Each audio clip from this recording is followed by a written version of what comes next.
L'accès à l'eau potable, une équation encore difficile à résoudre dans certaines localités dans le Passoré.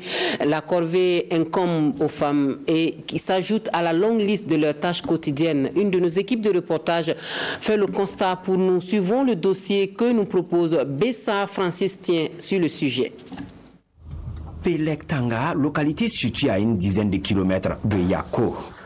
Ici, trouver une source d'eau fiable et potable reste un défi pour l'autre moitié du ciel.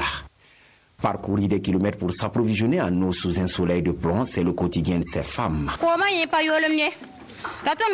Cette eau de pluie n'est pas propre, mais nous la buvons quand même, puisqu'on n'a pas d'autre source.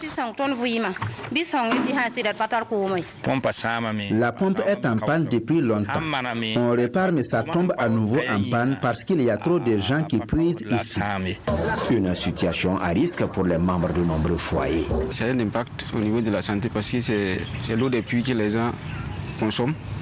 Il n'y a pas d'eau potable à côté. Depuis le début de l'année, en tout cas, un des cas liés à tout cas, c'est lié à l'eau, au manque d'hygiène, d'eau potable.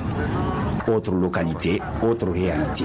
À Douré, par contre, un autre village du Passoré, les usagers de l'eau peinent moins à obtenir le liquide précieux. Selon une enquête de la Direction régionale de l'eau et de l'assainissement, le taux d'accès à l'eau potable dans cette localité est estimé à près de 93%. Malgré ce taux de couverture, les femmes demandent des efforts supplémentaires à l'État et aux partenaires au développement.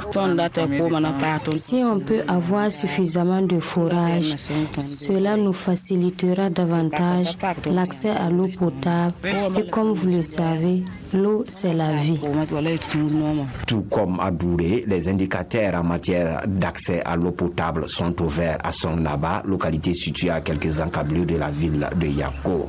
Un soulagement pour les femmes du village. Cette pompe aide beaucoup les femmes en eau potable. Le village en a 4. Les 2 sont en panne. L'accès à l'or bleu est devenu depuis le 28 juillet 2018 un droit de l'homme.